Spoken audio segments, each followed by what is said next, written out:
This is an ABP Life podcast.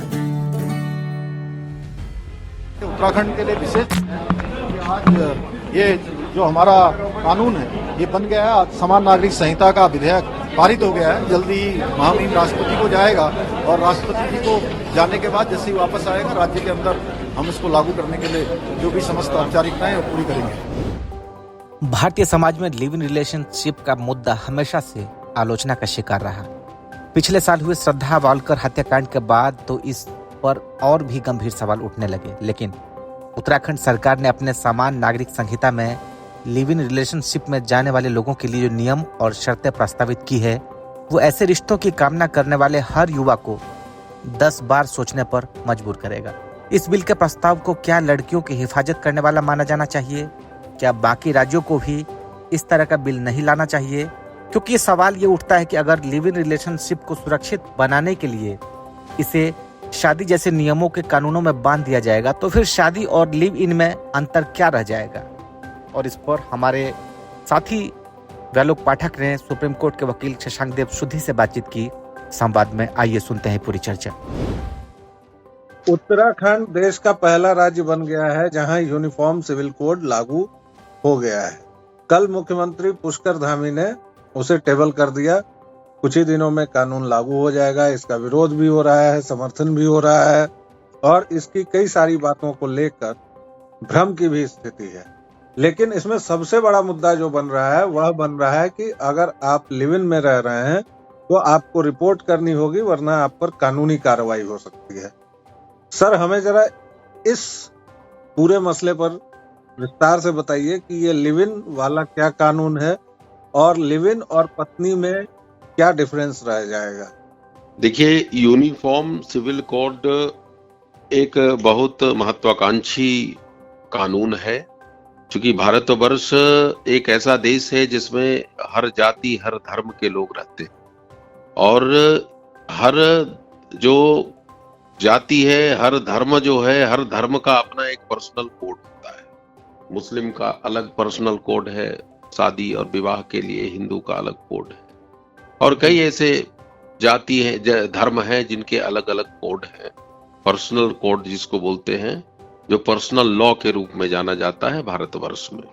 देखिए, जो live in relationship है, लिव इन रिलेशनशिप में ऑनरेबल सुप्रीम कोर्ट 2018 में ये अलाउ किया था कि लिव इन रिलेशनशिप में आप रह सकते हैं, जिसका अर्थ होता है कि बिना शादी और विवाह के भी आप एक साथ रह सकते हैं जी।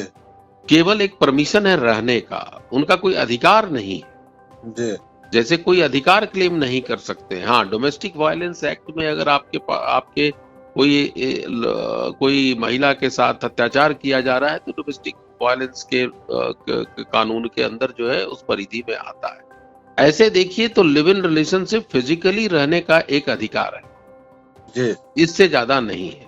और लिव इन रिलेशनशिप का जो कॉन्सेप्ट है वो कॉन्सेप्ट भारत के सभ्यता और संस्कृति के विरुद्ध है, no doubt about it. Supreme Court ने परमिशन दिया है, जरूर दिया है, लेकिन मेरे समझ में, जहां तक मेरा ज्ञान है कानून का, तो ये भारत की परंपरा और भारत के जो धार्मिक दृष्टिकोण है उसके विरुद्ध है जी। तो और उत्तराखंड ने जो कानून बनाया है उसमें ये कहा है कि बाकायदा आपको इन्फॉर्म करना पड़ेगा सरकार को। अगर आप सरकार को नहीं करते हैं तो आप पर कार्रवाई होगी। देखिए, मैं आपको ये कहना चाहूंगा कि देखिए, पहले तो आपको समझना पड़ेगा कि यूनिफॉर्म सिविल कोड है क्या जी। यूनिफॉर्म सिविल कोड बेसिकली उसका अर्थ होता है common set of laws of all people, every people.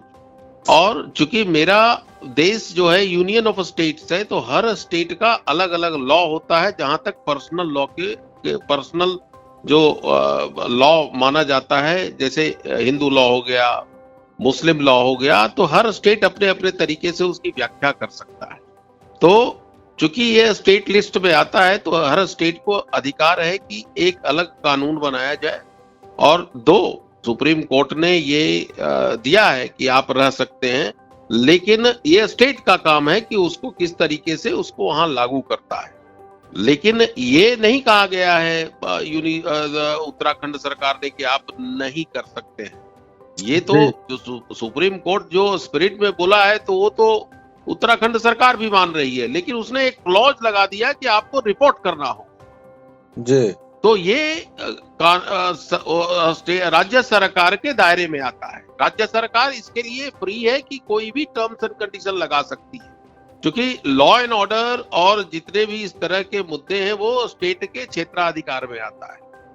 तो ये गैर कानूनी नहीं है, ये कानूनी है। जमीयत इस आधार पर विरोध कर रही है, जमीयत उलेमाए हिंद, की इस कानून में आदिवासियों को आर्टिकल 21 के तहत छूट दी गई है एसटीज को, और उनको फिर क्यों नहीं छूट दी गई है?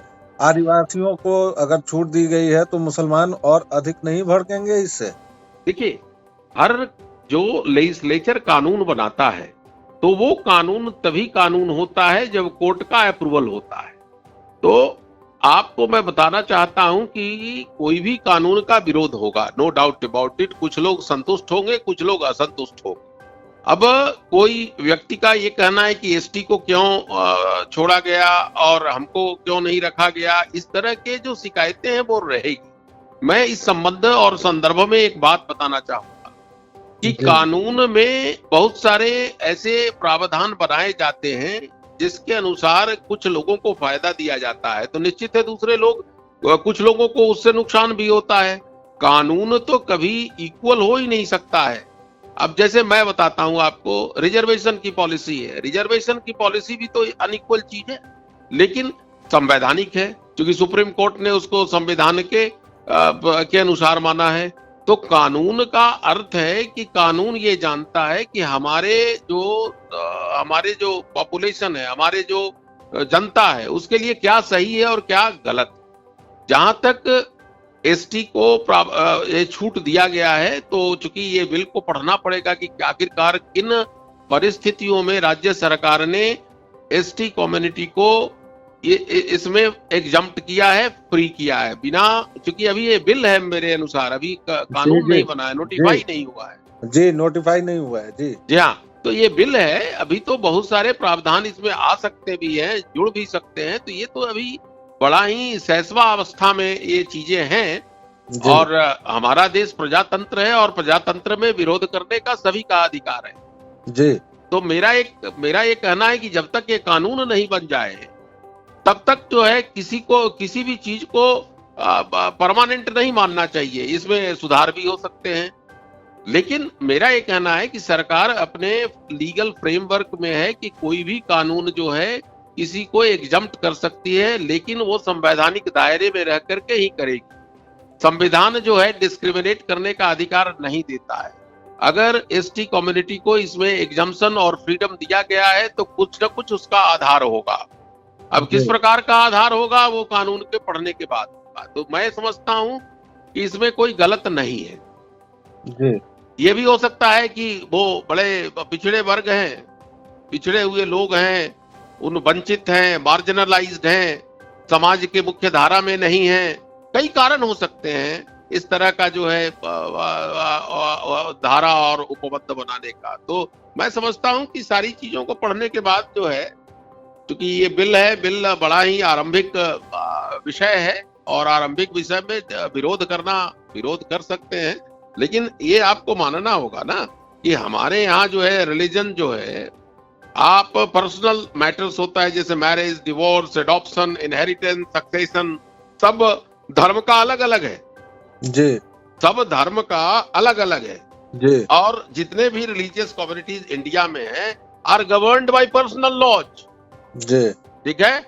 आज हमारे यहाँ हिंदू लॉ है which has been codified over the years, जैसे हिंदू मैरिज एक्ट हो गया, हिंदू सक्सेशन एक्ट हो गया, क्रिश्चियन मैरिज एक्ट हो गया, इंडियन डिवोर्स एक्ट हो गया, पारसी मैरिज डिवोर्स एक्ट हो गया, ठीक है। लेकिन मुस्लिम पर्सनल लॉ कोडिफाइड नहीं है जी, वो उनके रिलीजन के आधार पर होता है जी। आना। शरीयत एक्ट होता है, डिसोल्यूशन ऑफ मैरिज एक्ट होता है उनका, लेकिन कोडिफाइड नहीं है। लेकिन article 44 of the Indian constitution which is one of the directive principle जो है स्टेट पॉलिसी कहता है कि state shall endeavour to secure for a citizen a uniform civil code throughout the territory of India. जी। और directive principles article 37 में clear होता है are not enforceable by any court. तो ये itself is the duty of the state to apply these principal in making the laws. क्या ये बोलता है आर्टिकल 44 कि भाई हर स्टेट ये प्रयास करेगा कि यूनिफॉर्म सिविल कोड को लाया जाए। जी। और ये भी कहा गया है कॉन्स्टिट्यूशन में कि दो it is not enforceable by any court but nevertheless fundamental in governance। जी। एक आखिरी छोटा सा सवाल है, आपने कहा कि हर एक धर्म का अलग है, हर एक राज्य की ये ड्यूटी है। हाँ। ये जो कानून आया है बनने के लिए, जो बिल पेश किया है पुष्कर धामी ने उत्तराखंड में, जो समान नागरिक संहिता वाला, हाँ। उसका लक्ष्य यही है कि वह उत्तराधिकार को लेकर, विवाह को लेकर, धर्म और समुदाय से परे सभी नागरिकों के लिए एक समान कानून को प्रस्तावित कर रहा है। जी जी। सही या गलत?